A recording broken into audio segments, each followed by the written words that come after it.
Larva खाने वाली मछलियों को हम रुके हुए पानी में छोड़ेंगे। हम मच्छरदानी में सोएंगे। हम मलेरिया मुक्त स्वस्थ भारत बनाएंगे।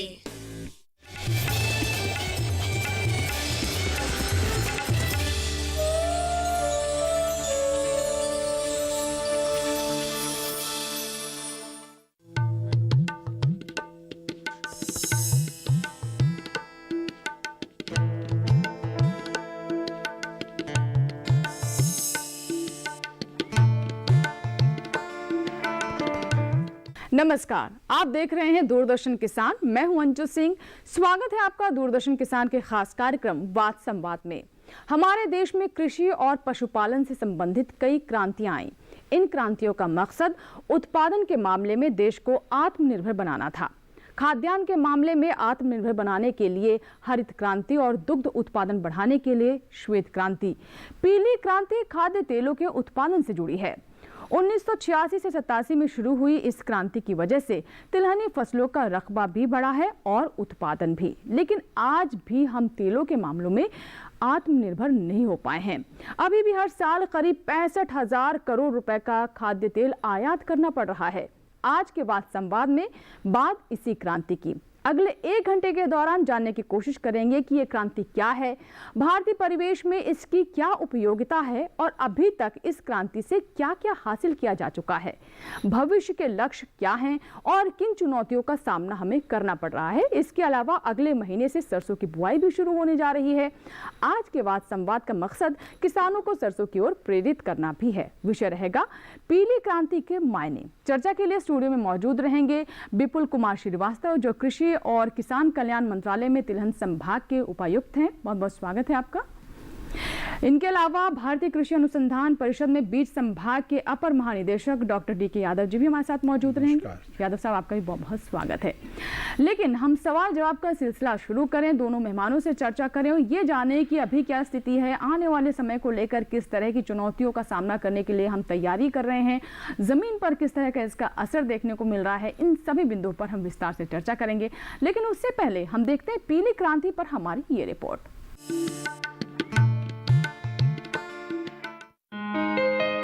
बात 80 के दशक की है। भारत खाद्य तेलों की भारी कमी से जूझ रहा था। सीमित उत्पादन में इतनी बड़ी आबादी को खाद्य तेल उपलब्ध कराना चुनौती बन चुका था। जिस तेजी से देश की जनसंख्या बढ़ रही थी, उसे देखते हुए भविष्य में और ज्यादा मुश्किल होने वाली थी। इन्हीं बातों को देखते हुए पीली क्रांति की नींव डाली गई। देश हरित क्रांति की कामयाबी का स्वागत था, जिससे पीली क्रांति को हौसला मिला। पीली क्रांति में 9 तिलहनी फसलों पर तवज्जो दी गई, जिनमें सरसों, अलसी, नाइजर, कुसुम, सूरजमुखी, मूंगफली, तिल, कैस्टर और सोयाबीन शामिल हैं। ज्यादा जोर तिल और सरसों पर रहा। पीली क्रांति को कामयाब बनाने के लिए 1986 में तेल टेक्नोलॉजी मिशन शुरू किया गया। खास तौर से ज्यादा उपज देने वाली संकर किस्में इजाद की गईं और किसानों को तिलहनी फसलें बोने के लिए प्रेरित किया गया। जल्द ही इस क्रांति ने अपना असर दिखाना शुरू कर दिया और महज 10 साल में तिलहन का उत्पादन 120 लाख टन से बढ़कर 240 लाख टन हो गया। किसानों को तिलहन के प्रति प्रोत्साहित करने के लिए कई तरह की सहूलियतें दी गईं। यहाँ तक कि तेल प्रसंस्करण इकाइयों के लिए भी सुविधाओं के दरवाजे खोल दिए गए। यही वजह है कि तिलहनी फसलों का रकबा बढ़ता जा रहा है। कृषि मंत्रालय के चौथे अग्रिम अनुमान के अनुसार इस बार तिलहन का कुल उत्पादन 334 लाख टन से भी अधिक रह सकता है।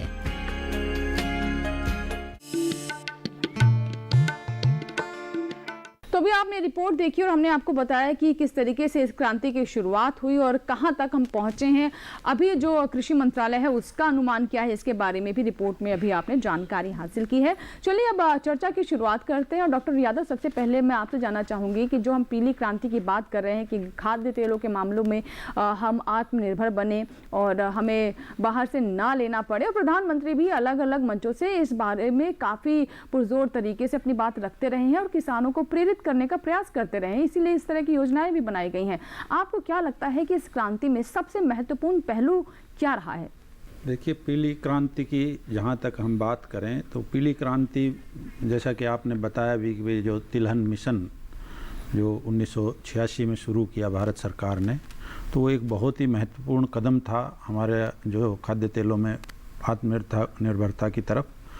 और जो गवर्नमेंट ने जो सपोर्ट उस समय किया, एक तो रिसर्च के लिए जितने अनुसंधान तिलहनी फसलों पे था उसके लिए एक सहायता, दूसरा जो हमारा डेवलपमेंट का पार्ट है, हमारी स्टेट एजेंसीज है, उनको किस तरह से नई नई किस्में जो अनुसंधान से आई उनको किस तरह से तक किसानों तक ले जाना, और फिर उन फसल को जो उत्पाद थे उनको एक प्रोक्योरमेंट पर एमएसपी के तहत उनको खरीदना। तो ये 2-3 मुख्य बिंदु थे। तो सरकार की सहायता, अच्छी किस्मों का जो है अनुसंधान, अच्छी किस्में विकसित कर किसानों तक उनका बीज पहुंचाना और उसके जो प्रोक्योरमेंट को, खरीद को इंश्योर करना, ये 2-3 मुख्य ऐसे कदम थे कि जिसकी वजह से पीली क्रांति हमारी कामयाब हुई। और जब हम किसी समय में 1980-81 में हमारा कुल जो एरिया था वो लगभग 17 मिलियन हेक्टेयर के आसपास था, जो कि आगे बढ़ के आज के समय में हम देखते हैं तो 25 से 26 मिलियन हेक्टेयर एरिया है। उत्पादकता की भी, उत्पादन की हम अगर बात करें तो उत्पादन भी उस समय जो 1980-81 में 9.37 मिलियन टन के आसपास उत्पादन था, जो आज के समय में हम 32-32.5 मिलियन टन उत्पादन है हमारा। तो उसमें निश्चित रूप से हमारा क्षेत्रफल भी बढ़ा, हमारा जो उत्पादकता है वो बढ़ी, काफ़ी 3 से 4 गुना उत्पादकता बढ़ी, और उसी वजह से हम जो है खाद्य तेलों के मामले में जो हमारा जो कुल उत्पादन है वो बढ़ा है। जी बिल्कुल। तो जैसे कि आप बता रहे हैं कि खाद्य तेलों के मामले में हमारा कुल उत्पादन बढ़ा है, लेकिन जब हम पहले की बात करते हैं तब से अब जनसंख्या भी हम देख रहे हैं बढ़ी है, तो बढ़ती हुई जनसंख्या की ज़रूरत को पूरा करना भी एक चुनौती है और उसी रेशो में हमें अपने आप को तैयार भी करना है। विपुल जी, मैं आपसे समझना चाहूँगी कि जैसे कि अभी हमें यादव जी ने बताया कि काफ़ी हमने सुधार किए हैं और उसका असर भी हमें देखने को मिला, लेकिन ये भी सच्चाई है कि अभी भी हम 65,000 करोड़ रुपए का खाद्य तेल हर साल हमारे देश में आयात होता है। ये भी एक बहुत बड़ा आंकड़ा है जिस पर मेरे ख्याल से काम करने के लिए सरकार काफ़ी प्रयत्नशील है। तो आपको क्या लगता है कि अभी हमारे जो बीच का ये जो गैप है वो कितना है और इसे किस तरीके से हम पार सकते हैं? मैं डॉक्टर साहब के विचारों में थोड़ा सा और भी जोड़ना चाहता हूँ कि 1986-87 में जब पीली क्रांति का घोषणा हुआ तो उस घोषणा में कुछ मुख्य तत्व थे। एक था कि एरिया का एक्सपेंशन करना, दूसरा है कि टेक्नोलॉजी का इन्वॉल्वमेंट करना। जो पीली क्रांति से मतलब मुख्य रूप से जो है सो तिलहनी क्रॉप थे, और उस समय जो टारगेट लिया गया था मुख्य रूप से जो है सो सरसों और तिल को लिया गया था। उसके साथ तिलहन में 9 फसल हैं। 9 फसलों में मूंगफली, तिल, तीसी, सरसों, नाइजर, इस तरह से अंडी। तो ये 9 क्रॉप हैं। उसमें 2 क्रॉप ऐसे थे जो अखाद्य है, माने उसको खाद्य में यूज नहीं किया जाता है। तो सभी 9 क्रॉप को टारगेट में रखा गया था और उस समय करीब 11 मिलियन टन जो है सो उत्पादन होता था 1986-87 में। इस technology mission on oil seed जो प्रारंभ किया गया था उसको 2096-97 तक माने 10 साल की अवधि में दुगुना करने का लक्ष्य रखा गया था। और वो 12 मिलियन टन को सरकार ने इन तमाम सुविधाओं के साथ टेक्नोलॉजी, एरिया एक्सपेंशन और एक बहुत बड़ी कदम थी सरकार की जो परचेज का एमएसपी, मिनिमम सपोर्ट, किसान को इस बात के लिए आश्वासन दिया गया कि आप उत्पादन करोगे और आपके उत्पाद को सरकार जो है सो निर्धारित आपको जितना खर्चा आया है उस खर्चे पर जो है सो सरकार परचेज करेगी। तो ये 3 ऐसे थे आश्वासन थे जिससे उस समय जो हमारा एरिया था उस एरिया में भी 11 मिलियन हेक्टेयर का एरिया था उसमें जो 10 साल की अवधि में जाकर के 19 मिलियन हेक्टेयर था जो 10 साल में जो है सो 26 मिलियन हेक्टेयर हो गया था। जी जी। और ठीक उसी तरह से उत्पादन जो था सो 11 मिलियन टन के आसपास था जो 22 और 23 मिलियन टन पर जाकर के पहुंच गई थी। तो जो हमारी जो आवश्यकता थी उस 10 वर्षों के उस दशक में जो हमारी आवश्यकताएं थी तेल की वो करीब करीब वो पूरी हो चुकी थी और हम बहुत मामूली सा अंश एक्सपोर्ट भी करना प्रारंभ कर दिए थे। लेकिन उसके बाद जो है सो तेल के क्षेत्र में गिरावट थोड़ी सी आई। जी जी। तो उसका मुख्य कारण ये था कि किसान को उसके कॉम्पिटिटिव क्रॉप से उनके सामने अपॉर्चुनिटी मिलने लगा। जी जी।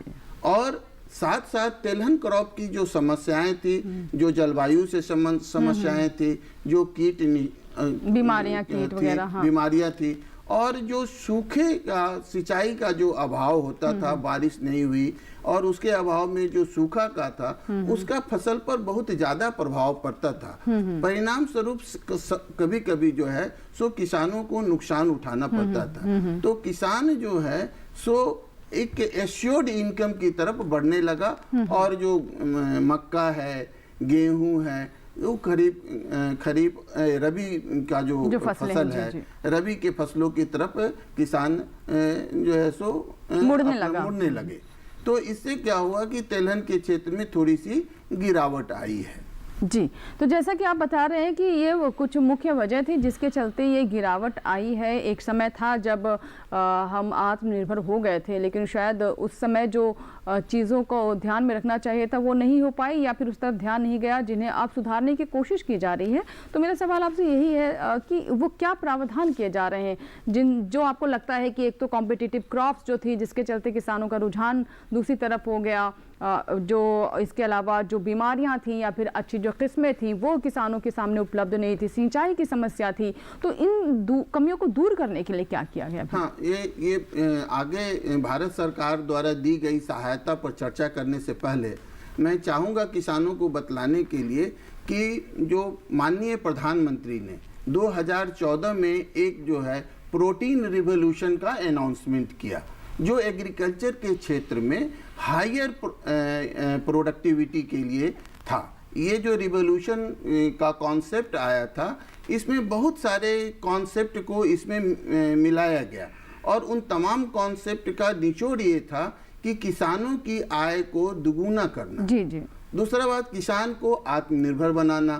तो उसके लिए उससे संबंधित तमाम छोटी छोटी योजनाएं जिनका माने दूरदर्शी प्रभाव था, प्रभाव है, जैसे ODOP, one district one program, agro climatic zone based जो है सो स्ट्रेटजी, और जो है सो तिलहन को में आत्मनिर्भर करने के लिए भारत सरकार के पास अभी जो है सो पाम ऑयल जो सबसे ज्यादा तेल का स्रोत है उसको बढ़ावा देने के लिए एक महत्वाकांक्षी योजना है जो वर्ष 2020-21 से प्रारंभ होने जा रही है।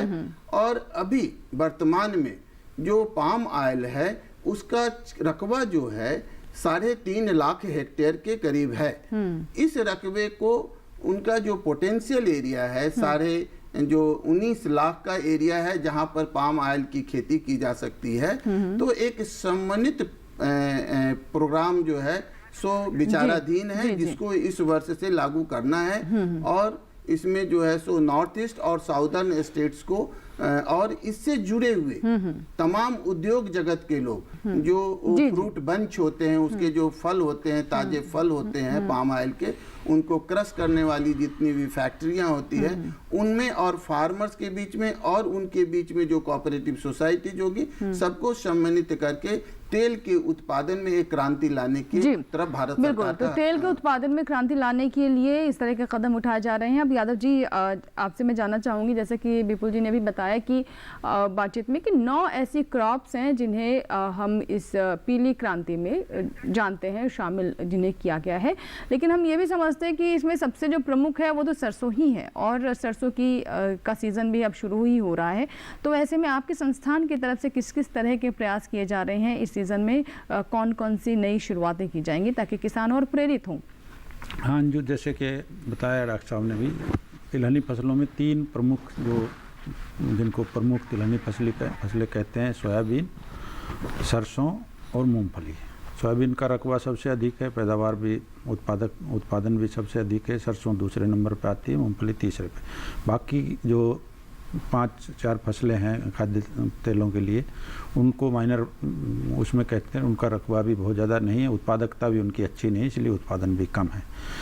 इन 3 मुख्य फसलों में सरसों का एक विशेष योगदान है। और अगर हम अपने घरेलू तेल उत्पादन की बात करें, जो कि लगभग 10 मिलियन टन हमारा घरेलू उत्पाद है तेलों का, उसमें सरसों का जो हिस्सा है वो लगभग 28% के आसपास सरसों का हिस्सा है। उसमें 20% सोयाबीन का हिस्सा है और 13% मूंगफली का हिस्सा है, और बाकी सभी अन्य जो तिलहनी फसलें हैं या राइस ब्रान है जो भी, उनका हिस्सा आता है। सरसों का जो मुख्य प्रयास जो भारतीय कृषि अनुसंधान परिषद की तरफ से किए जा रहे हैं, तो उसमें जैसे सरसों की बिजाई हम आमतौर पर 3 समूह में करते हैं, और विभिन्न जो हमारी खेती की प्रणाली है उनमें सरसों अलग अलग जगहों पे अलग अलग समय में फिट हो जाती है। तो एक अगेती सरसों जिसको हम कहते हैं, जिसको कि किसान भाई आमतौर पर अगस्त के अंत में या सितंबर के प्रथम सप्ताह में लगाते हैं, और उसके बाद वो आमतौर पर गेहूं की या जहां गन्ना लगता है, प्याज लगता है, उसकी खेती लेते हैं। तो उसके लिए हमने किस्मों का उत्पादन किया। पहले तोरिया एक ऐसी फसल थी जो हम अगेती में लगाते थे। तोरिया की जो पकने की अवधि थी वो लगभग 80 से 90 दिन की थी, लेकिन उसकी उत्पादकता थी जो 5 क्विंटल प्रति हेक्टेयर से अधिक नहीं होती थी। तो भारतीय कृषि अनुसंधान परिषद ने प्रयास किए, और उसमें पूसा संस्थान ने सबसे पहले 1998 में एक पूसा अग्रणी नाम की किस्म निकाली, जिसकी पकने की अवधि 110 दिन थी, पैदावार 17 क्विंटल थी। लेकिन क्योंकि वो 110 दिन होने की वजह से किसानों को फिर उसमें दिक्कत आती थी कि 110 दिन वो लेट होती थी और अगली फसल उनकी लेट हो जाती थी। तो हमने उसमें प्रयास किए, और 2010 में हमने पूसा सरसों 25 नाम की एक किस्म निकाली, जो कि 100 दिन में पक जाती है और 16-15.5 क्विंटल प्रति हेक्टेयर की पैदावार देती है, 40% तेल है। उसी सीरीज में हमने फिर एक पूसा सरसों 28 जो कि 20 क्विंटल प्रति हेक्टेयर की पैदावार देती है, 105 दिन में पकती है, 41% तेल की मात्रा है। और ये किस्में आमतौर पर नॉर्थ वेस्टर्न, हमारा जो उत्तर पश्चिमी क्षेत्र है, जो सरसों का प्रमुख क्षेत्र है, पंजाब, हरियाणा, वेस्टर्न यूपी, राजस्थान और दिल्ली का क्षेत्र सारा, तो उसमें करते हैं। और एक मध्य क्षेत्र के लिए भी हमने पूसा सरसों 27 किस्म जो निकाली, उसकी भी पैदावार 17 क्विंटल प्रति हेक्टेयर की दर है, और वो लगभग 110 दिन में पकती है। तो ये फसलें अगेती बिजाई के लिए हमने निकाली, और ये सभी फसलें जो हमारा पूर्वोत्तर क्षेत्र है, जहाँ के धान और आपकी जो प्रति का वो फसल चक्र है, तो उसमें आमतौर पर हम ये फसलें रिकमेंड की गई। उसके अलावा जो समय पर बिजाई के लिए, समय की बिजाई में जो मुख्य समस्याएं थी, एक तो बिजाई के समय अधिक तापमान का रहना। अधिक तापमान के रहने से किसान भाइयों का जो जो पौधों का स्टैंड था वो सही नहीं हो पाता था। तो हमने प्रयास किए कि जो जितनी भी अब किस्में आए, वो जो बिजाई के उगते वक्त जो है किस्म, वो अधिक तापमान के प्रति प्रतिरोधी हो। और उसके अलावा जैसे पाले की समस्या बार बार रहती थी, बीमारी की समस्याएं रहती थी, तो उसके प्रति भी हमने अनुसंधान किया। और अभी जो मुख्य जो हमारा सीजन होता है समय पे बिजाई के लिए, 8-10 हमने ऐसी किस्में विकसित की हमारे विश्वविद्यालयों के द्वारा, भारतीय कृषि अनुसंधान परिषद के संस्थानों के द्वारा, जो बहुत अच्छी हैं, जिनमें के आमतौर पर अगर हम देखें तो जैसे पूसा संस्थान की किस्म की बात करें तो उसमें एक पूसा 00 मस्टर्ड 31 है, पूसा मस्टर्ड 30 है। हरियाणा कृषि विश्वविद्यालय से जो है वहाँ एक RH 749 नाम की किस्म है। इसी तरह भरतपुर से हमारा जो संस्थान, उससे DRMR IJ 31 एक किस्म है। NRC HB 101 किस्म है, और NRC उसके अलावा जो है गुजरात से, मध्य प्रदेश से, यूपी से, तो लगभग 8-10 किस्में ये इस तरह की हैं जिनकी की पैदावार हमने पाया कि 20 क्विंटल प्रति हेक्टेयर से अधिक है। और इस बार प्रयास ये किया जा रहा है कि इन किस्मों का अधिक से अधिक बीज हम एकत्र करके और विभिन्न योजनाओं के द्वारा कृषि विभाग जो है किसानों तक पहुंचाने की कोशिश करता है।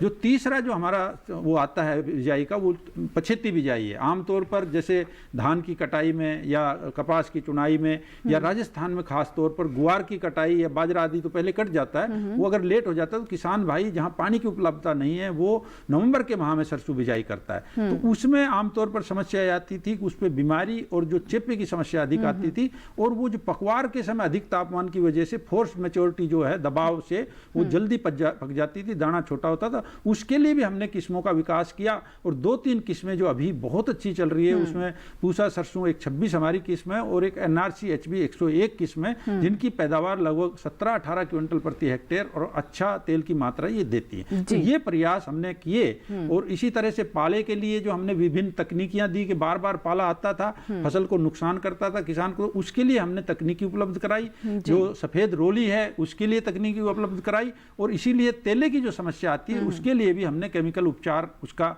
हमने उपलब्ध कराया, और किसानों को बार बार एडवाइजरी के थ्रू हम बताते हैं कि आप इसके नुकसान से इस समय छिड़काव करने से बच सकते हैं। जी बिल्कुल। तो किसान जो हमें देख रहे हैं वो समझ लें कि कौन कौन से किस्में हैं जो आप अपना सकते हैं, अपने क्षेत्र के हिसाब से उनका चुनाव करें। यादव जी ने बहुत सारी बातें बताई हैं कि अगर आपके यहाँ ये समस्या आती है कि तापमान अधिक रहता है तो उस वक्त कौन सी किस्म है जिसका आप चुनाव कर सकते हैं, या फिर जो फसलें जो किस्में देरी से तैयार होती थी उनके लिए भी विकल्प ढूंढे गए हैं। बस ज़रूरत यह है कि किसान भी उन तक पहुँचे। और अब डॉक्टर विपुल, मैं आपसे जानना चाहूँगी कि हम ये भी जान रहे हैं कि किसान भले ही कितना भी उत्पादन कर ले, लेकिन जब तक उसको भाव अच्छा नहीं मिलेगा बाजार में तब तक वो सभी प्रयास व्यर्थ हैं। तो हम ये भी देख रहे हैं कि MSP एक बहुत महत्वपूर्ण इस दिशा में कदम है, और सरकार लगातार MSP बढ़ा भी रही है। तो इसको देखकर आप क्या देख रहे हैं कि तस्वीर में किस तरह के सकारात्मक बदलाव हम देख रहे हैं, MSP को लेकर किसानों को किस तरह की राहत मिल रही है? आपने अच्छी बात की। मैं आपको बतलाना चाहता हूँ कि ये माननीय प्रधानमंत्री जो श्री नरेंद्र मोदी जी हैं, वो 2014 में सत्ता में आने के बाद उन्होंने एक जो मैंने बताया कि जब रिवोल्यूशन की बात आती है तो उनकी एक जो बहुत अच्छा कदम था कि protein revolution towards the higher production. तो इसी दिशा में उन्होंने एक बहुत सारे कदम लिए। ठीक इसी दिशा में आप देखेंगे कि उस समय जो है 3100 रुपया उनका था पर क्विंटल का रेट था, 3100 पर क्विंटल का रेट था। आज आप देखेंगे कि 4425 रुपया पर क्विंटल जो है सो किसानों को उनके उपज का दाम दिया जाता है। तो उसी का परिणाम है कि आज का अगर रेट देखेंगे तो ये 5000 रुपये प्रति क्विंटल से ज़्यादा मिल रहा है। मतलब MSP से भी ज़्यादा किसान जो है सो लाभ उठा रहे हैं। दूसरी बात कि डॉक्टर साहब ने आपको बताया कि बहुत ही उत्तम और उन्नत प्रजातियां जो हैं सो ICR ने निकाली है।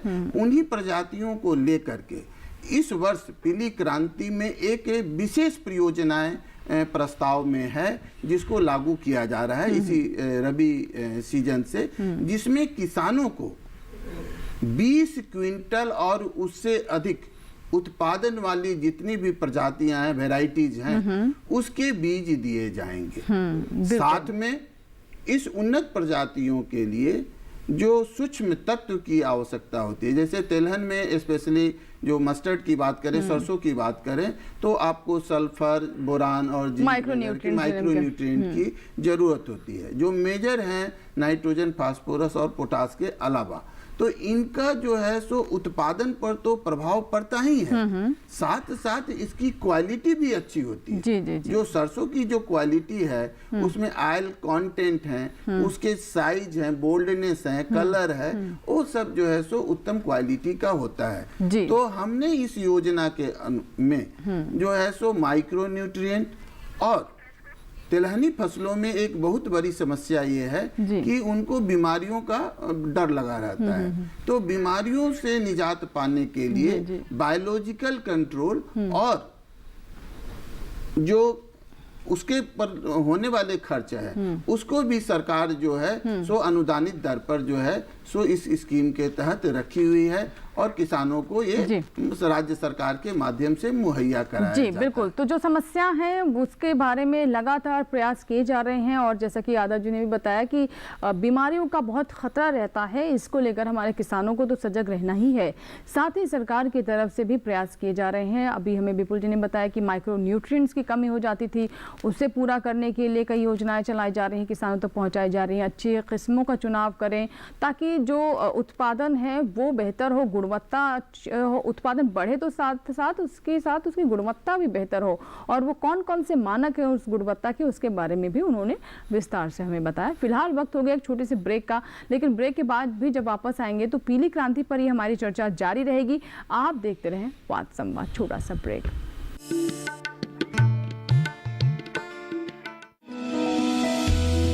जानकारी जो किसानों के लिए हो लाभकारी,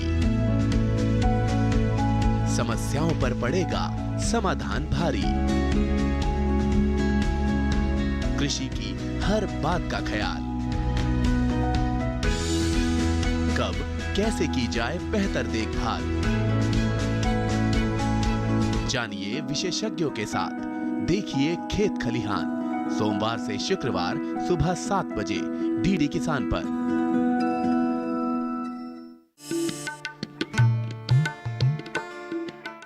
ब्रेक के बाद एक बार फिर आपका स्वागत है। आप देख रहे हैं वाद संवाद। आज हम बात कर रहे हैं पीली क्रांति के मायने के बारे में, यानी खाद्य तेल उत्पादन को और कैसे हम आगे बढ़ा सकते हैं, आत्मनिर्भर कैसे बने, और इसमें किसानों की भूमिका बहुत महत्वपूर्ण हो जाती है। सरकार के प्रयास तभी कारगर साबित होंगे जब किसानों तक पहुंचेंगे, किसान भी उनके बारे में जागरूक होंगे और उन योजनाओं का लाभ उठाएंगे।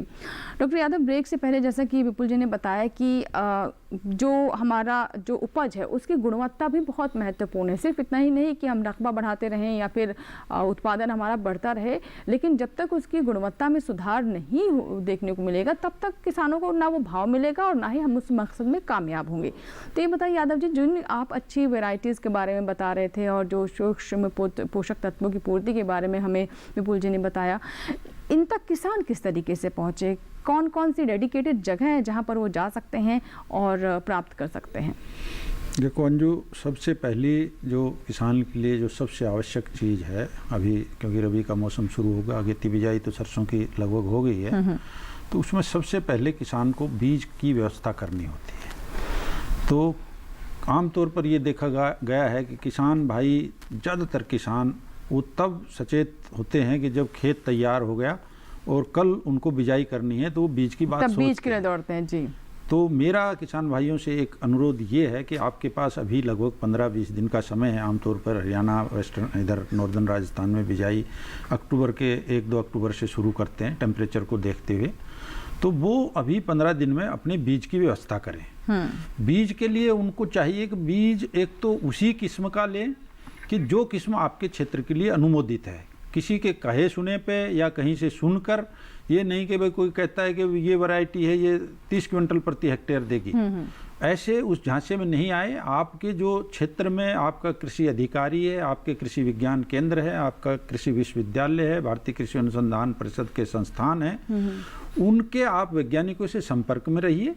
आजकल बहुत से व्हाट्सएप ग्रुप और किसानों से बहुत जो कनेक्टिविटी के बहुत साधन हैं, तो उनसे आप फोन इन प्रोग्राम, फोन का एक व्यवस्था है, एक टोल फ्री नंबर है, अंजू बता सकती हैं उनको, उस पर आप संपर्क करिए। एक तो आप पहले सबसे पहले जानिए कि मुझे किस्म कौन सी लगानी चाहिए, इस क्षेत्र के लिए कौन सी किस्म अच्छी है। जैसे कि मैंने अभी कुछ किस्मों का नाम बताया, तो वो अलग अलग क्षेत्रों के लिए वो अनुमोदित किस्में हैं। अपने क्षेत्र की किस्म लें किसान। नंबर 2, कहाँ से लें, जैसा कि मैडम पूछ रही है, तो सबसे बड़ी बात है कि आपका जो स्रोत होना चाहिए बीज का वो भरोसेमंद प्रमाणित होना चाहिए। उसमें आपको जैसे सबसे पहले आपके कृषि विज्ञान केंद्र हैं, भारतीय कृषि अनुसंधान परिषद के संस्थान हैं और जो आपके कृषि विश्वविद्यालय हैं उनके बीज काउंटर होते हैं, वहाँ आप जा सकते हैं। जी। उसके बाद राज्यों के जो निगम हैं, बीज निगम हैं, वहाँ से आपको बीज उच्च गुणवत्ता का उपलब्ध होगा।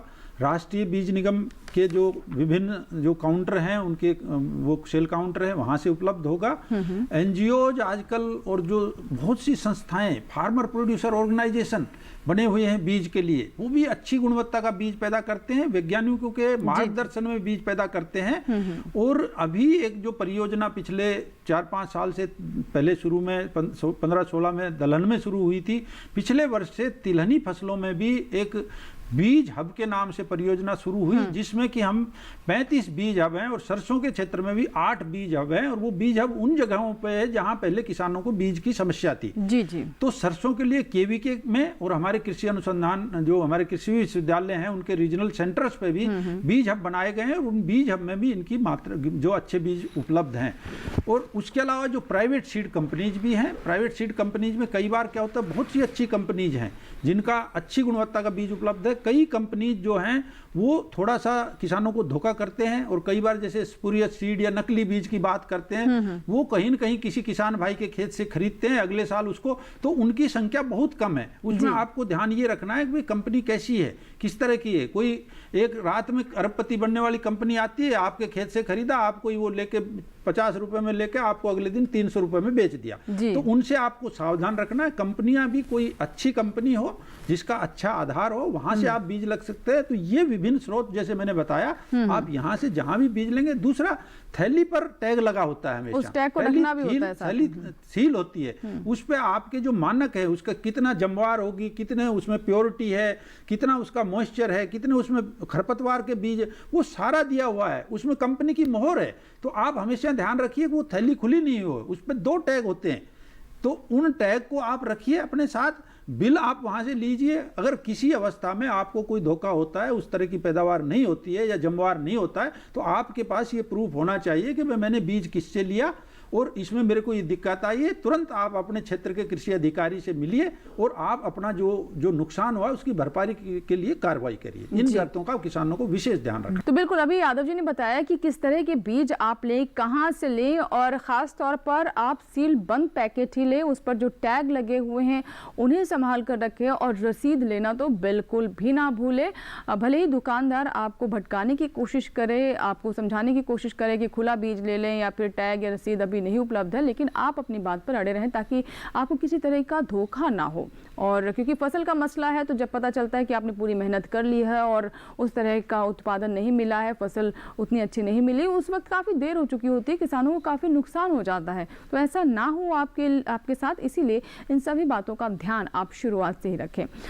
विपुल जी, मैं आपसे जानना चाहूँगी कि प्रसंस्करण को लेकर भी हमारी सरकार काफ़ी ज़्यादा प्रभावी तरीके से काम कर रही है और छोटी छोटी इकाइयाँ खोलने की बात की जा रही है कि गांव के स्तर पर ऐसी इकाई खोली जाए ताकि वहाँ पे प्रसंस्करण हो सके, चाहे वो तेल की बात करें या फिर अन्य फसलों की, और रोज़गार गांव के स्तर पर ही हमारे जो युवा हैं उनको मुहैया कराया जा सके। तो अगर हम खाद्य तेलों के संदर्भ में बात करें तो प्रसंस्करण की किस तरह की संभावना है और क्या हम ऐसी कोई इकाइयाँ गाँव के स्तर पर भी लगा सकते हैं? आपने सही प्रश्न पूछा है। मैं किसान भाइयों का ध्यान इस तरफ आकर्षित करना चाहता हूं कि तिलहन की खेती में जो मुख्य बिंदु है, पहली बिंदु है कि अच्छे किस्म का, डॉक्टर साहब ने चर्चा किया कि सीड की उपलब्धता। तो भारत सरकार ने तमाम प्रावधान कर रखा है, जिसके तहत सबसे अच्छी एक व्यवस्था है अभी सीड हब, जो पूरे भारत के अंदर 35 सीड हब खोले गए हैं। वो वैज्ञानिकों के निगरानी में बीज का उत्पादन करते हैं और बीज का प्रोसेसिंग करते हैं, पैकिंग करते हैं, और जो स्थानीय किसान हैं उनको वो बीज उपलब्ध कराते हैं। तो एक है अच्छी किस्म के भारत सरकार द्वारा किए गए प्रयास का एक। दूसरी स्थिति है कि राज्य सरकार में कृषि विश्वविद्यालय हैं और राज्य सरकार हैं, तो और राज्य सरकार के अंतर्गत बीज निगम हैं। तो ये कृषि विश्वविद्यालय और राज्य सरकार के, सभी राज्य सरकार के अंतर्गत जो बीज निगम हैं, जो बीज अच्छे किस्म के बीज का उत्पादन करते हैं, उनको हम लोग जो है सो किसानों को सीड देने के लिए अनुदान देते हैं जी। और किसान भाइयों से मेरा व्यक्तिगत अनुरोध है कि आप या तो सीड हब कृषि विकास केंद्र में KVK जाएं, या कृषि विश्वविद्यालय जाएं, या राज्य सरकार में जो प्रखंड स्तर पर या जिला स्तर पर राज्य की जो व्यवस्था है, जो भारत सरकार द्वारा दिए गए अनुदानित सीड हैं, उसका लाभ उठाएं। एक ये बात हो गई। अच्छे बीज लेंगे, अच्छा उत्पादन होगा। अब उत्पादन होने के बाद जो किसानों को भारत सरकार सहायता देती है, उस पर मैं प्रकाश डालना चाहूँगा। किसान भाइयों, एक जो है सो एक MSP है, जिसके द्वारा आपके अधिकांश उत्पाद को परचेज किया जाता है। आज वर्तमान में 4425 रुपये प्रति क्विंटल का दर है। दूसरी बात, अगर आपका बीज उत्पादित अधिक हुआ है, अगर सीड ज़्यादा उत्पादित हुआ है, तो एक national food security mission oil seed and oil palm अभी वर्तमान में लागू है। ये योजना चल रही है। इस योजना के तहत मिनी एक्सपेलर आप सब्सिडाइज रेट पर ले सकते हैं। तो FPO के माध्यम से या आप जो है सो किसान संगठन के माध्यम से उस मिनी एक्सपेलर को लेकर के उत्पादित सरसों को या और भी अन्य तिलहन जो हैं उसका तेल निकाल कर उससे भी ज़्यादा पैसे आप कमा सकते हैं। तो ये जो नेशनल फूड सिक्योरिटी मिशन है, इस मिशन के अंतर्गत आपके बीज से लेकर के और कटाई तक जितने उपकरण की ज़रूरत होती है, जितने फर्टिलाइजर की ज़रूरत होती है, जो पौधे को देख रेख करने के लिए रोगनाशक, कीटनाशक दवाइयों की ज़रूरत होती है, बोने के लिए सीड ड्रिल की ज़रूरत होती है, काटने के लिए जो हार्वेस्टर की ज़रूरत होती है, सारे उपकरण पर भारत सरकार के तरफ से अनुदान उपलब्ध है। हम किसान भाइयों से अनुरोध करते हैं और उनसे आग्रह करते हैं कि अपने प्रखंड में, नज़दीक के प्रखंड में जाकर के इन योजनाओं का लाभ उठाएं। जी बिल्कुल। तो मैं प्रसंस्करण की कड़ी में थोड़ा सा जोड़ना चाहूँगा कि किसान भाइयों, जैसे सरसों का तेल हम आमतौर पर जो लेते हैं कोल्हू से या जहाँ से भी, तो जो युवा मेरे साथी किसान भाई हैं, जैसे सरसों में एक गुणवत्ता वाली कुछ किस्में हैं। हम आमतौर पर जो बाजार से सरसों का तेल लेते, कनोला सरसों का तेल आता है, जिसमें कि एक इरुसिक अम्ल तेल में होता है, उसकी मात्रा 2% से कम होती है, जबकि जो हमारी जितनी किस्में हैं उनमें उसकी मात्रा काफ़ी अधिक 40% तक होती है। इस इरुसिक अम्ल का नुकसान ये होता है कि आमतौर पर हृदय के लिए अच्छा नहीं रहता। हमारे किसान भाई खेत में, गांव में काम करते हैं, मेहनत करते हैं, तो उसका असर ज़्यादा नहीं होता, लेकिन शहरी आबादी जब उसको ज़्यादा मात्रा में तेल, क्योंकि सरसों का तेल काफ़ी खाया जाता है नॉर्थर्न इंडिया में, ईस्टर्न इंडिया में, तो उसमें अधिक इरुसिक अम्ल की वजह से कई बार हृदय के कुछ समस्याएँ आती हैं। तो उसके लिए, और एक किस्म हमारी है कनोला टाइप में, एक खली में चला जाता है, एक तत्व होता है ग्लूकोसोनेट। जब तेल आप निकाल लेते हैं, खली में ग्लूकोसेट निकाल जाता है। किसान भाई जानते होंगे कि कभी भी सरसों का बहुत अधिक खली हम अकेली पशुओं को नहीं खिलाते हैं, और आमतौर पर जो बिना जुगाली करने वाले जितने भी पशु हैं, मुर्गी है, सूअर है, इनमें आमतौर पर वो जो ग्लूकोसोनेट है वो अधिक नुकसान करता है। और हमारी गायों भैंसों में हम आम पर देखते हैं, अगर अधिक खली सरसों की खिलाते हैं, उसमें ब्यात गिरने की वो समस्याएं आती हैं। तो वो भी हमने उसको कम करके, जो अंतर्राष्ट्रीय स्तर पर था ग्लूकोसोनेट की मात्रा कि 30 पार्ट्स पर मिलियन से कम कर दिया, जबकि हमारी किस्मों में वो अधिक था, जो कि 120 पार्ट्स पर मिलियन था। तो इसको जब ये दोनों गुण एक जगह आ जाते हैं, कम इरुसिक अम्ल और कम जो ग्लूकोसोनेट, तो उसको हम कनोला टाइप की किस्म कहते हैं। तो भारतीय कृषि अनुसंधान संस्थान नई दिल्ली से पूसा 00 सरसों 31 का हमने विकास किया 3 साल पहले। तो जो किसान भाई अगर तेल का जो एक्सपेलर की, जैसे डॉक्टर श्रीवास्तव साहब ने बताया, और वो प्रसंस्करण करके और तेल का अपना एक वैल्यू चेन, जो भी वो भारत सरकार का एक बहुत ही महत्वपूर्ण एक दिशा में वो कार्य कर रहे हैं, तो वो इन जो गुणवत्ता वाली किस्में में हैं, उसमें कम इरुसिक अम्ल की किस्म भी है और उसमें 00 किस्म भी है। उनके तेल को उत्पादन करके अगर उनको मार्केट करें, तो उनको जो आमतौर पर हम तेल सरसों का 110-115 रुपये मिलता है, और कनोला तेल आप मार्केट में जाएंगे तो 200 से 250 रुपये प्रति किलो के हिसाब से वो तेल मिलता है। तो उसमें किसानों को अधिक मुनाफा मिल सकता है। तो आप लोग भारतीय कृषि अनुसंधान परिषद के हमारे संस्थान पूसा संस्थान में अगर हमसे कांटेक्ट करेंगे तो हम निश्चित रूप से उन किस्मों का बीज आपको उपलब्ध कराएंगे, और जो किसान भाई इस तरह के व्यवसाय से जुड़ना चाहते हैं उनके लिए बहुत अच्छा एक अवसर है। जी विपुल जी, अब आपसे मैं समझना चाहूंगी कि हम जिस पीली क्रांति के बारे में बात कर रहे हैं उसके प्रयासों के बारे में भी हमने जाना, ये भी जाना कि कहाँ तक हम कामयाब हो पाए हैं, और साथ ही कामयाबी की राह को लेकर किस तरह से सरकार अपना पूरा रोड मैप तैयार कर रही है। लेकिन चुनौतियां जब तक हम नहीं समझेंगे तब तक हम सही तरीके से योजनाएं भी नहीं बना पाएंगे। तो इस दिशा में चुनौतियां कौन कौन सी हैं जिसका हमें सामना करना पड़ता है, जिससे किसान भी दो चार होते हैं और सरकार के सामने भी उन चुनौतियों से पार पाने के लिए एक अलग तरह का प्रयास करना पड़ता है? आपने सही कहा, बहुत महत्वपूर्ण विषय है जिस पर हमें मंथन करने की आवश्यकता है। अभी सरसों के अंदर करीब 61 लाख हेक्टेयर में जो है सो सरसों की खेती पूरे हिंदुस्तान के अंदर होती है। उस रकबा को पहले बढ़ाने का प्रस्ताव है। वो 76 लाख हेक्टेयर में प्रस्तावित है कि 76 लाख हेक्टेयर में इसका जो है सो सरसों की खेती की जाए। तो इसके प्रस्ताव में जो है सो किसानों को 20 क्विंटल से अधिक उपज वाली प्रजाति वाली बीज का उपलब्धता सुनिश्चित किया जा रहा है। नंबर 2, उत्पादन जो है आज के दिन में करीब 91-92 लाख टन है। उसको 125 लाख टन के इसी एरिया एक्सपेंशन के साथ उसका उत्पादन भी प्रोजेक्टेड किया गया है कि अगर अच्छी किस्म के अगर बीज ये दिए जाएं तो उत्पादन भी इस वर्ष जो है सो प्रस्तावित उत्पादन जो है वो 125 लाख टन का है। तो कुल मिलाकर के सरकार का जो है तिलहन में आत्मनिर्भर होने के क्रम में काफी अच्छी प्रयास की जा रही है। बिल्कुल जी। दूसरा एक मैं प्रस्ताव भारत सरकार के अधीन है जो बहुत जोरों से इफेक्टिव होने जा रहा है, वो है पाम ऑयल की खेती। पाम ऑयल पूरे हिंदुस्तान के अंदर वर्तमान में 3.5 लाख हेक्टेयर में है जी। और अभी जो प्रस्तावित है 2024-25 तक भारत सरकार इसको 10 लाख हेक्टेयर में इसका प्लांटेशन करने जा रही है। जी जी। तो ये चूंकि लॉन्ग टर्म क्रॉप है, पेरेनियल क्रॉप है, और इससे जो है सो तेल का जो है उत्पादन बहुत ज्यादा होता है। भारत सरकार का है कि जो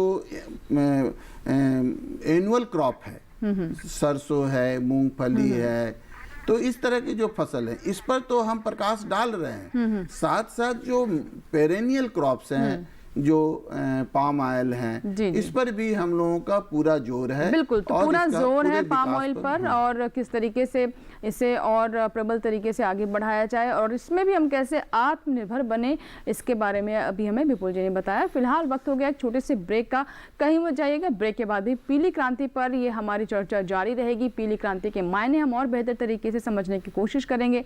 देखते रहें बात संवाद।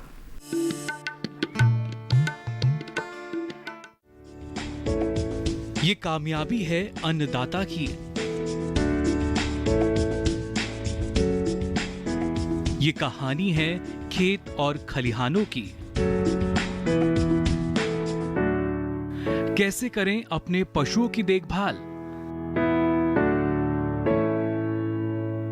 जानिए गांव-गांव के किसानों का हाल। देखिए गांव किसान, सोमवार से शुक्रवार दोपहर 12 बजे सिर्फ डीडी किसान पर। ब्रेक के बाद एक बार फिर आपका स्वागत है। आप देख रहे हैं वाद संवाद। आज हम बात कर रहे हैं पीली क्रांति के मायने के बारे में, यानी खाद्य तेलों के उत्पादन में हम और कैसे सक्षम हो। जो हमें आयात करना पड़ता है वो ज़रूरत ही ना रहे भविष्य में। इसके लिए किस तरह के प्रयास हमें किसानों के स्तर पर करने होंगे और जो योजना है उनको किस तरीके से तैयार करना होगा या फिर उन्हें ज़मीन पर उतारना होगा ताकि इस सपने को हम साकार कर सकें और आत्मनिर्भर बन सकें। लेकिन इसके लिए ये बहुत ज़रूरी है कि किसानों तक सही समय समय पर सही जानकारी पहुंचे और किसान भी सोर्स तक पहुंचे जहां से वो इन योजनाओं का लाभ उठा सकता है या फिर अच्छी किस्में ले सकता है। ये भी बहुत ज़रूरी बात बन जाती है किसी भी योजना के कामयाब होने के पीछे, ये एक महत्वपूर्ण बिंदु रहता है। यादव जी, जैसा कि ब्रेक से पहले हमने चर्चा की काफ़ी सारे की कौन कौन सी किस्में हैं जो कि तैयार की जा रही हैं क्षेत्र के हिसाब से, कहाँ की कैसी जलवायु है और किसान की जो अपनी प्राथमिकता होती है कि उसे अपनी फसल चक्र में कितनी फसलें लेनी है और किन किस्मों का चुनाव करना है। तो इसके लिए आपने कुछ नंबर्स का जिक्र किया था जहां वो संपर्क कर सकते हैं और कुछ जानकारी प्राप्त करना चाहें। हाँ अंजू, उसमें 2 नंबर हैं। एक तो जो भारतीय कृषि अनुसंधान संस्थान पूसा संस्थान का एक नंबर है, वो किसान भाई नोट कर सकते हैं। ये नंबर है 1800-118-989 जी। पूसा संस्थान का नंबर है 1800-11-8989। हिंदी में भी एक बार फिर से हम दर्शकों को बता दें 1800-11-8989। ये पूसा संस्थान का नंबर है, इस पर आप कॉल कर सकते हैं और टोल फ्री नंबर होते हैं, यानी आपको कोई शुल्क नहीं लगता है। और दूसरा एक जो आपने राष्ट्रीय किसान कॉल सेंटर का नंबर है जो कि 1800-1801-551 जी। 1800-180-151 यानी 1800-180-155 ये नंबर है दूसरा जो राष्ट्रीय नंबर है। ये भी टोल फ्री नंबर है। इसमें आप चाहे तेल के बारे में जानना चाहते हैं या फिर कृषि संबंधी कोई और भी बात अपनी रखना चाहते हैं, उसके बारे में जानकारी प्राप्त करना चाहते हैं, तो इन दोनों नंबर्स को आप बिल्कुल नोट कर लें, जिन्हें हम अभी देखिए स्क्रीन पर भी दिखा रहे हैं ताकि आपके लिए सुविधा रहे, आप और आसानी से इन्हें नोट कर लें। अब विपुल जी, मैं आपसे समझना चाहूँगी कि जो हम आत्मनिर्भर भारत की बात कर रहे हैं और हम इस बात को बहुत अच्छे से समझते हैं कि हमारे देश की ज़्यादातर आबादी आज भी कृषि के ऊपर ही निर्भर करती है, और अगर ये हमारा सेगमेंट, अगर हमारी कृषि मजबूत हो जाती है, हमारा किसान आत्मनिर्भर हो जाता है, तो भारत के आत्मनिर्भर होने का जो एक सवाल है या फिर जो सपना है उसे साकार होने से कोई नहीं रोक सकता है। हम खाद्य तेलों के संदर्भ में बात करें तो हम कैसे किसानों को आत्मनिर्भर बना रहे हैं इसमें कि हमें आयात करना ही ना पड़े तेल। आपने सही बोला। आत्मनिर्भरता के बारे में जो आपने बोला कि तिलहन के क्षेत्र में भारत कैसे आत्मनिर्भर हो, तो आपको ये बतला दें कि वर्तमान में अभी जो है सो करीब 25 मिलियन टन जो है सो खाद्य तेल की आवश्यकता होती है। इसमें करीब 10.5 मिलियन टन जो है सो हमारा देश में उत्पादन होता है जी। और बाकी जो है सो हमें विशेष रूप से जो है सो 15 मिलियन टन के आसपास जो है हमें आयात करना पड़ता है। इस 15 मिलियन टन में करीब 60% जो है सो अकेला योगदान जो है सो पाम ऑयल का है। तो पाम ऑयल, सोयाबीन और सनफ्लावर जैसे तेलों का हम आयात करते हैं, जिस पर करीब 65,000 करोड़ का हमारे ऊपर प्रभाव है। यादव जी, आप क्या बताना चाहेंगे कि बीजों के मामलों में और जो पोषक तत्व हैं उनको लेकर खाद्य तेलों के संदर्भ में हमारे किसान कैसे आत्मनिर्भर बने? जो इसमें जो हमारी 3 स्ट्रेटजी आमतौर पर है, एक तो जैसे डॉक्टर विपुल जी ने बताया कि एरिया का बढ़ाना। एरिया आमतौर पर जैसे कि नॉर्थ ईस्टर्न इंडिया में धान और जो फैलो का एरिया जो होता है, राइस फैलो एरिया, वो लगभग 10 से 12 मिलियन हेक्टेयर का एरिया है। इस एरिया में सरसों जो है वो एक ऐसी फसल है कि वो वहाँ पे ले जाई जा सकती है। हमने पिछले 5-6 सालों में प्रयास किया और हम लगभग 1 मिलियन हेक्टेयर एरिया में सरसों की किस्में, जो कम अवधि में पकने वाली किस्मों का मैंने जिक्र किया, वो हम वहाँ पे ले गए। अब इस कार्यक्रम में भी हमारा प्रयास है, जो कृषि विभाग का, हमारा भारत सरकार का है, कि हम सरसों की जो कम अवधि में पकने वाली किस्में हैं वो ज़्यादा से ज़्यादा उसमें लेके क्षेत्र को बढ़ाएं। और हमारा लक्ष्य रहेगा कि अगले जो 24-25 तक हम लगभग 3 मिलियन हेक्टेयर एरिया वहाँ पे सरसों के अंडर ले जाएं। दूसरा जो मुख्य बात है कि नई किस्मों को किसानों तक पहुँचाना। आमतौर पर ये देखा गया है कि जो बीज श्रृंखला में है, पुरानी किस्में 30-30 साल पुरानी किस्में चली हुई थी, ना उनकी पैदावार अच्छी है, ना उनकी गुणवत्ता अच्छी है, ना उनका बीमारी कीड़ों के प्रति प्रतिरोधकता है। तो हमने पिछले 4 साल में जब से मैंने ये कार्यभार संभाला सहायक महानिदेशक बीज का, तो हमने प्रयास किया कि हम 10 साल से पुरानी किस्मों को फेज आउट करें, जहां पर विकल्प नहीं है वहां पर उन किस्मों को रखें। तो संयुक्त सचिव बीज जो कृषि विभाग के, भारत सरकार के और भारतीय कृषि अनुसंधान परिषद की तरफ से हमारा ये रोल रहा कि हमने सभी जो बीज उत्पादक संस्थाएं थी, सरकारी और गैर सरकारी, उनसे हमने पुरानी किस्मों को हटवाया और नई किस्मों को बीज श्रृंखला में हम लेके आए। तीसरा जो अनुसंधान का विषय है कि अनुसंधान में हमारा प्रयास है कि जितनी मुख्य हमारी तिलहनी फसलें हैं, जैसे सरसों में मुख्य समस्या है सूखे की, हम देखते हैं कि राजस्थान में लगभग 46% एरिया जो 6.2 मिलियन हेक्टेयर का बता रहे हैं विपुल जी, वो राजस्थान का उसका 60% एरिया वर्षा आधारित है, वहाँ पानी नहीं मिलता है। तो एक सूखे के लिए किस्मों का विकास करना। दूसरा एक तनागलन बीमारी सरसों में है जो पिछले कई सालों से बहुत ही अधिक नुकसान करती है और कई बार तो वो 50% 40% तक, और उसका नुकसान तभी पता लगता है जब फसल पककर तैयार हो जाती है। तो उसके लिए हमने प्रतिरोधी किस्मों का विकास करने का कार्य शुरू किया। एक जो ओरोबंकी एक वीड है, राजस्थान में आमतौर पर, मध्य प्रदेश में होता है, जिसको अलग अलग नाम से रूखड़ी और इस तरह से जानते हैं, तो उस वीड के प्रति भी हमने प्रयास हम कर रहे हैं कि प्रतिरोधक किस्में हम उसके लिए पैदा करें। तो एक तो ये है। इसी तरह सोयाबीन में है जैसे, और इनमें जैसे क्योंकि जो प्राकृतिक रूप पे इसमें वेरिएशन नहीं है, वो जीन नहीं है, तो इसके लिए अभी एक जीन एडिटिंग की टेक्नोलॉजी नई आई है जो कि हम उसको प्रयोग करके अगले 3-4 सालों में सोयाबीन में भी, जैसे खरपतवार की एक बहुत मुख्य समस्या है और 40 से 70% नुकसान जो है फसल में हर साल खरपतवारों से होता है, तो उसके लिए एक अध्ययन किया गया। उसमें हम सोच रहे हैं कि जो हर्बिसाइड टॉलरेंट जो ये आपकी सोयाबीन है, उसका विकास करने का भारत सरकार के द्वारा, कृषि विभाग के द्वारा और भारतीय कृषि अनुसंधान परिषद के द्वारा हम प्रयास कर रहे हैं। तो उससे किसान भाइयों को जो तिलहन में, सोयाबीन में खास तौर पर जो नुकसान है, उससे उनको छुटकारा मिलेगा। इसी तरह से मूंगफली में और अन्य फसलों में भी हम प्रयास कर रहे हैं कि नई किस्में जो कि सूखे के प्रति और जो अन्य जितनी जो बीमारियां, कीड़े, उनके प्रति प्रतिरोधी हों। जी विपुल जी, अब अंत में आपसे मैं जानना चाहूँगी कि आपने पहले बताया था कि एक समय आया था ऐसा जब हम आत्मनिर्भर हो गए थे खाद्य तेलों के मामलों में, लेकिन समस्याएं ये आई कि किसानों को जो इनमें बीमारियां लगने वाली जो समस्या है, या फिर अच्छी क्रॉप्स दूसरी जिनके अच्छे भाव मिल रहे थे उसकी तरफ किसानों का रुझान हो गया और वो हम पीछे होते गए लगातार। तो ऐसे में आज के समय में किसानों का रुझान खाद्य तेल की तरफ हो या फिर तिलहनी फसलों की तरफ हो, इसके लिए आप किस तरह से देख रहे हैं कि प्रयास किए जा रहे हैं? मैं इस संदर्भ में आपको बतलाना चाहता हूं और किसान भाइयों को भी ये अच्छी खबर देना चाहता हूं कि जो पीली क्रांति है, अब भारत सरकार ऐसा महसूस करती है कि अब ये दूसरी पीली क्रांति को लाने की आवश्यकता है।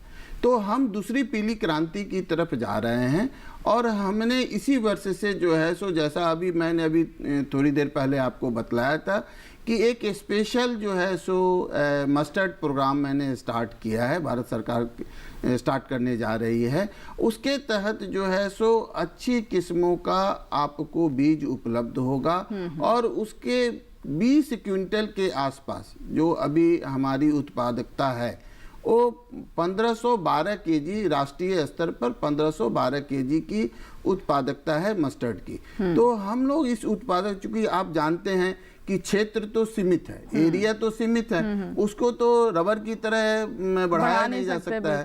तो एक बहुयामी योजनाएं हैं, इसमें इंटरक्रॉपिंग के द्वारा जो फसल है उनके बीच में एक तिलहन फसलों को डाल करके एक उससे रकबा बढ़ाया जाए। दूसरा जो है सो कुछ ऐसे क्षेत्र हैं जैसे आंध्र प्रदेश है, कर्नाटका है, जो नॉन ट्रेडिशनल एरिया बोले जाते हैं। तो नॉन ट्रेडिशनल एरियाज को भी जो है सो तिलहन के क्षेत्र में लाया जाए। और डॉक्टर साहब ने अभी बतलाया कि ये 12 लाख हेक्टेयर वो राइस फेलो एरिया है। मतलब ये हुआ कि राइस लेने के बाद जो अपलैंड एरिया है जिसमें सामान्यतः कुछ नहीं लिया जा पाता है, क्योंकि ये जो मस्टर्ड की आप आज चर्चा कर रही हैं, पीले क्रांति की चर्चा कर रही हैं, पूरे भारत में इसका उत्पादन जो है सो 70% ऐसा क्षेत्र है जो रेनफेड इकोसिस्टम में है।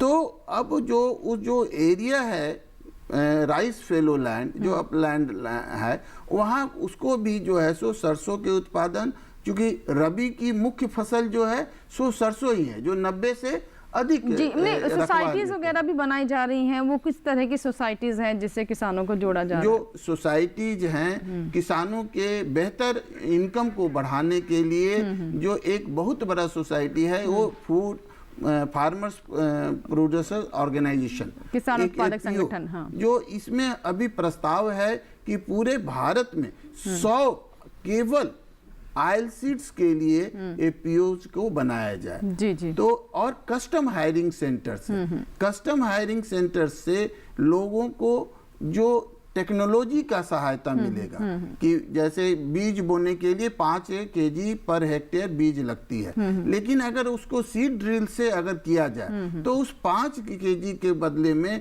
2.5 से 3 केजी में 1 हेक्टेयर, यानी लागत भी घटेगी और संसाधन भी कम लगेंगे। किसान इसका लाभ उठाए, यही मकसद है। और जैसा कि हमें विपुल जी ने बताया कि चाहे वो कस्टम हायरिंग की बात करें या फिर इसके अलावा जो अलग अलग जो संगठन बनाकर भी किसान जो बेहतर तरीके से इसका लाभ उठा सकते हैं, सभी तरह के प्रयास किए जा रहे हैं। और यादव जी ने भी बताया कि कौन सी अच्छी किस्में हैं, क्षेत्र के अनुसार उनको बनाने की कोशिश की जा रही है और आने वाले समय में जो चुनौतियां उनको समझते हुए और अनुसंधान भी इस दिशा में किए जा रहे हैं। कोशिश बस यही है कि हम आत्मनिर्भर बने। हमारी जो पीली क्रांति है, जिसके बारे में अभी विपुल जी ने बताया कि एक तरह से कहा जाए दूसरी पीली क्रांति है, उसको लाने की आवश्यकता है। यानी और प्रबल तरीके से जो हम काम कर रहे हैं उसको आगे बढ़ाने की ज़रूरत है, किसानों तक पहुंचने की ज़रूरत है, ताकि हम आत्मनिर्भर बने और जो खाद्य तेल है वो हमें आयात ना करना पड़े, हम अपने में ही इतने सक्षम हो जाए। यही मकसद भी है सरकार का और इसीलिए हमने इस कार्यक्रम